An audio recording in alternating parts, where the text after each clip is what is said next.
Bismillahirrahmanirrahim. Assalamualaikum warahmatullahi taala wabarakatuh. Salam sejahtera, salam perpaduan dan selamat Hari Raya Aidilfitri buat seluruh rakyat Malaysia. Tuan-tuan dan puan-puan yang amat saya hormati sekalian. Hari ini kita telah digemparkan dengan satu tangkapan skandal rasuah dan pendakwaan kes mahkamah oleh Suruhanjaya Pencegahan Rasuah Malaysia melibatkan seorang pemimpin tertinggi Parti Warisan Sabah dan juga merangkap menteri di dalam Kabinet Kerajaan Negeri Sabah. Peter Anthony merangkap naib Presiden Parti Warisan Sabah dan juga memegang jawatan selaku Menteri Pembangunan Infrastruktur Sabah telah ditangkap dan didakwa di Mahkamah Kota Kinabalu Sabah sebentar tadi, tuan-tuan dan puan-puan, yang mana pertuduhan melibatkan Peter Anthony ini adalah melibatkan skandal jenayah pengubahan wang haram bernilai 8.75 juta ringgit Malaysia melibatkan projek di dalam Risda sebelum ini. Peter Anthony telah digrill oleh pihak SPRM lebih kurang 3 jam kemarin di Ibu Pejabat SPRM Kota Kinabalu Sabah. Dan hasil daripada laporan-laporan terkini, Peter Anthony selaku Menteri Pembangunan Infrastruktur Sabah juga terpalit dengan skandal-skandal rasuah terbaru kerana ada ramai pihak yang membuat laporan-laporan terbaru berkenaan dengan konsesi-konsesi projek di bawah Kementerian Pembangunan Infrastruktur Sabah saat ini. Maka ini adalah satu petanda yang tidak baik kepada kepimpinan Shafie Apdal dan Kerajaan Warisan Sabah serta Pakatan Harapan Sabah di Kota Kinabalu Sabah. Kerana saya kira tekanan-tekanan politik ini adalah permulaan kepada kehancuran pemerintahan legasi politik Shafie Apdal dan Parti Warisan Sabah bersama dengan Pakatan Harapan Sabah serta APCO Sabah. Perisikan politik saat ini telah mendapati bahawa pemimpin-pemimpin di dalam Parti Warisan Sabah dikatakan kes-kes rasuah berprofil tinggi mereka akan dibuka semula di dalam negara Malaysia. Sebelum ini, Presiden Parti Warisan Sabah iaitu Datuk Seri Panglima Shafie Apdal yang kini memegang jawatan Ketua Menteri Sabah dan memegang jawatan sebagai Menteri Keuangan Sabah, Datuk Seri Panglima Shafie Apdal pernah ditangkap oleh SPRM pada 20 Oktober 2017 yang lalu kerana beliau terpalit dengan skandal merompak dan penyalahgunaan dana projek di bawah Kementerian Kemajuan Luar Bandar dan Wilayah sebelum ini. Skandal rompakan ini melibatkan dana penyelewengan sebanyak 1.5 bilion ringgit Malaysia, melibatkan adik-beradik Shafie Apdal, melibatkan pemimpin Warisan Sabah iaitu Datuk Aziz Jaman dan juga melibatkan Peter Anthony, kroni rapat businessman Shafie Apdal yang kini menjadi Menteri Pembangunan Infrastruktur di Sabah. Penyelewengan dana ini sebanyak 1.5 bilion ringgit adalah berkaitan dengan peruntukan dana KKLW sebanyak 7.5 bilion ringgit untuk pelbagai projek pembinaan infrastruktur di Sabah dalam tempoh tahun 2009 sehingga 2015. Walau bagaimanapun, setelah Pakatan Harapan Warisan dan APCO memenangi pilihan raya umum ke-14 di Putrajaya, kes-kes rasuah berprofil tinggi melibatkan Datuk Seri Panglima Shafie Apdal, melibatkan Datuk Aziz Jaman, Peter Anthony dan ahli-ahli keluarga Shafie Apdal telah ditutup oleh Tun Dr. Mahathir, oleh Tommy Thomas selaku Peguam Negara sebelum ini, telah ditutup oleh Kerajaan Pakatan Harapan Warisan dan APCO yang konon-kononnya mahu memerangi rasuah. Maka kita tidak terkejut jika kes rasuah berprofil tinggi melibatkan Shafie Apdal ini akan dibuka semula, tuan-tuan dan puan-puan sekalian.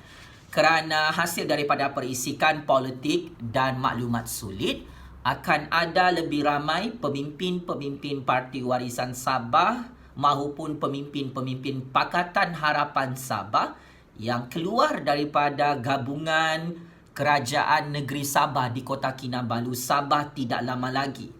Pemimpin-pemimpin sama ada ahli parlimen ataupun ahli DUN di dalam Parti Warisan Sabah dan Pakatan Harapan Sabah akan dijangkakan menyokong kerajaan Tan Sri Muhyiddin Yassin dan Perikatan Nasional di Putrajaya.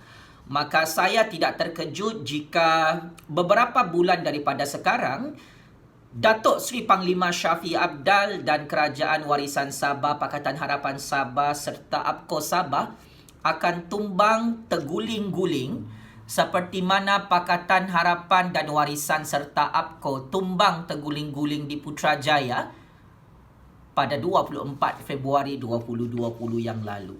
Saya mengharapkan Datuk Seri Panglima Shafie Apdal yang terus mencabar keputusan yang di-Pertuan Agong melantik Tan Sri Muhyiddin Yassin sebagai Perdana Menteri ke-8 Malaysia, Datuk Seri Panglima Shafie Apdal yang bekerjasama dengan Tun Dr. Mahathir, dengan Anwar Ibrahim, dengan Lim Kit Sian, dengan Mat Sabu untuk membentuk Pakatan Harapan Plus saat ini untuk mengambil alih kerajaan yang di-Pertuan Agong di Putrajaya.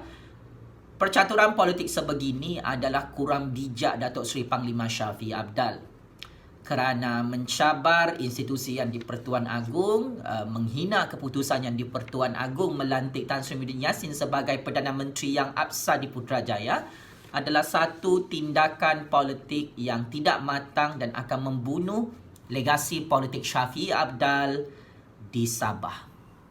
Apapun kabel politik yang ingin digunapakai oleh Shafie Apdal di peringkat politik pusat dalam Persekutuan Malaysia, iaitu bergantung dengan Tun Dr. Mahathir, saya kira Shafie Apdal perlu menyemak semula percaturan politik beliau di dalam Malaysia ini. Kerana saya tahu Shafie Apdal memerlukan Pakatan Harapan untuk mengekalkan kerajaan beliau di negeri Sabah.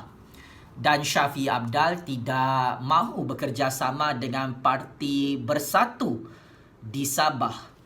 Dan ini adalah masalah percaturan Shafie Apdal yang mahu mendominasi politik di Sabah tanpa ada persaingan daripada gabungan UMNO Bersatu di Sabah.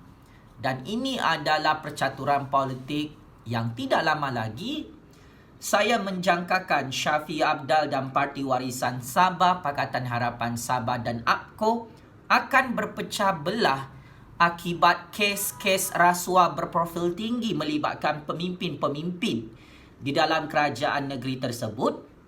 Dan saya kira tidak lama lagi gabungan UMNO dan Bersatu di Sabah bersama parti-parti tempatan Sabah seperti PBS, PBRS, Parti Star Sabah akan mengambil alih kerajaan negeri Sabah daripada Shafie Apdal.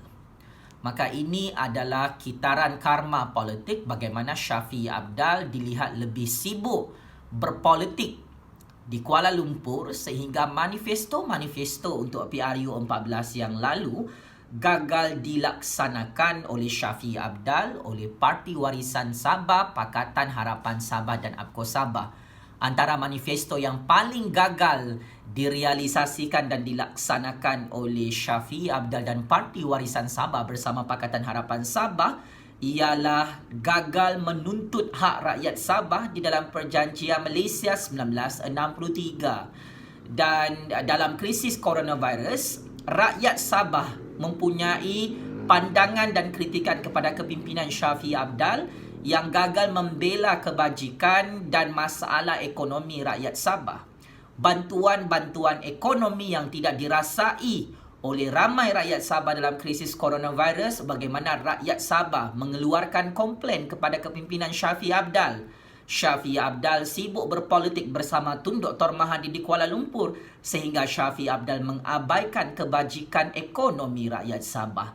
Maka secara fizikal dan mental Shafie Apdal perlu bersedia.